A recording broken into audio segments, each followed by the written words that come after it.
প্রিয় দর্শক আসসালামু আলাইকুম, সবাইকে স্বাগত আমার আজকের এপিসোডে। আমি আজকে আপনাদেরকে শুটকি দিয়ে খুব মজার একটা ভর্তা তৈরি করে দেখাবো। এই ভর্তাটা দেখতে যতটা না সুন্দর, খেতে কিন্তু তার চেয়েও বেশি মজা। আশা করি রেসিপিটি আপনাদের সবার কাছে ভালো লাগবে।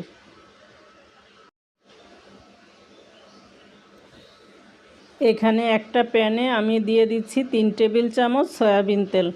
তার সাথে আমি দিব 3 টেবিল চামচ রসুন কুচি আর 3 টেবিল চামচ পেঁয়াজ কুচি।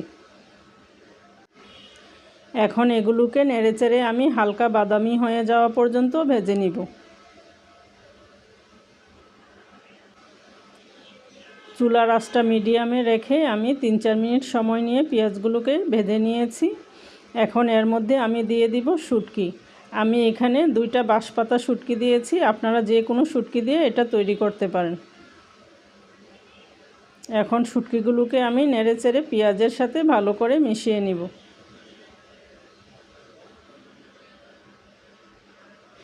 এখন এখানে আমি দিয়েছি 1 টেবিল চামচ মরিচ বাটা। আপনারা চাইলে মরিচের গুঁড়া দিয়েও করতে পারেন, তবে মরিচ বাটাটা দিলে এর কালারটা যেমন সুন্দর আসে, খেতেও অনেক ভালো লাগে। এখন এখানে আমি দিয়ে দিচ্ছি 2.5 টেবিল চামচ পেঁয়াজ বাটা। আপনারা চাইলে পেঁয়াজ কুচি দিয়েও করতে পারেন, পেঁয়াজের কুচিটা আরেকটু বাড়িয়ে দিলেই হবে। এখন সব কিছুকে আমি নেড়েচেড়ে একসাথে মিশিয়ে নিচ্ছি। এখন এখানে দিচ্ছি পরিমাণ মতো লবণ। এখন এগুলোকে আমি আরও 2-3 মিনিট ভালো করে কষিয়ে নিব।